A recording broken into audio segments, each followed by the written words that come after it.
सीतोप्लादी चूर्ण सर्दी, जुकाम, खांसी, कफ और भूख नहीं लगना, ये सारी समस्याओं की सिर्फ एक दवा।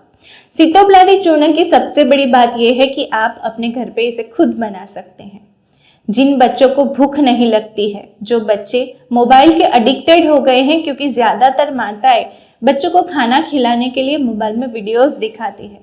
इस तरह के बच्चे को यदि एक एक चम्मच सुबह शाम सीतोप्लादी चूर्ण का सेवन कराया जाए शहद के साथ, तो वो बच्चे मांग के अपने आप खाना खाने लगेंगे। जिन लोगों को बार बार सर्दी, जुकाम, खांसी हो जाता है, थोड़ा सा ही मौसम बदलने पे बुखार आ जाता है, ऐसे बच्चों को भी यदि सीतोप्लादी चूर्ण एक चम्मच सुबह, दोपहर, शाम शहद के साथ सेवन कराया जाए, तो वो बच्चे की इम्यूनिटी यानी कि रोग प्रतिकारक शक्ति बहुत ही अच्छी बनी रहेगी। इसके अलावा एलर्जिक राइनाइटिस, जो लोग धूल में जाते हैं या पॉल्यूटेड एरिया में जाते हैं और थोड़ा सा भी धुआं लगने पे जिन लोगों को बार बार सर्दी, जुकाम, खांसी हो जाता है, बहुत सारी छींकें आना और नाक में से पानी गिरता है और सेट्रिजिन की एक टैबलेट लेने पे थोड़ा सा आराम होता है, वापस कुछ दिनों के पश्चात वापस यही समस्या उपस्थित हो जाती है। ऐसी एलर्जिक कंडीशन में सीतोप्लादी चूर्ण एक रामबाण औषध है। एक एक चम्मच 3 बार शहद के साथ इस स्थिति में एलर्जी के लिए सेवन किया जाए तो सीतोप्लादी चूर्ण के सेवन से धीरे धीरे करके शरीर की रोग प्रतिकारक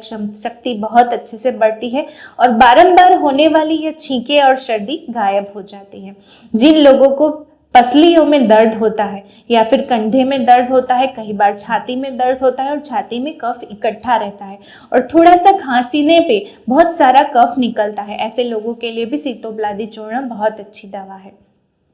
कोरोना के टाइम में मैंने यह अनुभव किया है कि बहुत सारे लोगों को मुंह में से टेस्ट चला जाता था और कई दिनों तक मुंह में एक बेस्वाद पना बना रहता है, मुंह में कोई भी खाने का टेस्ट नहीं आता है। ऐसी अवस्था में भी यदि एक एक चम्मच सीतोप्लादी चूर्ण का सेवन सुबह, दोपहर, शाम किया जाए तो धीरे धीरे करके जीभ के जो टेस्ट बर्ड होते हैं वो एक्टिव होने लगते हैं और धीरे धीरे करके खाने का, भोजन का, स्वादिष्ट व्यंजनों का स्वाद वापस आने लगता है। तो सीतोप्लादी चूर्ण ना सिर्फ सर्दी, जुकाम और खांसी की दवा है, अपितु पेट संबंधित समस्या यानी कि भूख नहीं लगना, ऐसी समस्या में वो जठराग्नि का वर्धन करने का कार्य करती है, डाइजेस्टिव फायर को भी बढ़ाती है और भूख यदि अच्छी लगेगी तो यही अच्छे स्वास्थ्य की निशानी है। यदि बच्चे को भूख अच्छी लगेगी तो वो खाना अच्छा खाएंगे और भोजन अच्छा होगा तो जायज सी बात है उनका विकास भी अच्छा होगा। सीतोप्लादी चूर्ण का मुख्य कार्य सिर्फ कफ का शमन नहीं है, लेकिन वो जठराग्नि को भी प्रदीप्त करने का कार्य करता है, क्योंकि जब आपकी जठराग्नि मंद होती है यानी पाचन शक्ति कम होती है, तभी शरीर में कफ बनने का प्रमाण बढ़ जाता है। तो सीतोप्लादी सिर्फ कफ को ठीक नहीं करेगा, कफ को ठीक करने के साथ साथ वो आपकी पाचन शक्ति को भी बहुत अच्छे से बढ़ाएगा। तो ऐसी चमत्कारी औषधि क्यों ना घर पे बनाई जाए। तो बनाने की विधि आप लिख लीजिए। इसके लिए आपको 180 ग्राम रॉक सॉल्ट यानी कि खड़ी मिश्री लेनी है, 90 ग्राम वंशलोचन। वंशलोचन एक तरह का गोंद होता है जो बांबू के प्लांट में से बाहर निकलता है, वो आपको किसी भी पंसारी या औषधि वाले की दुकान पे इजीली मिल जाएगा।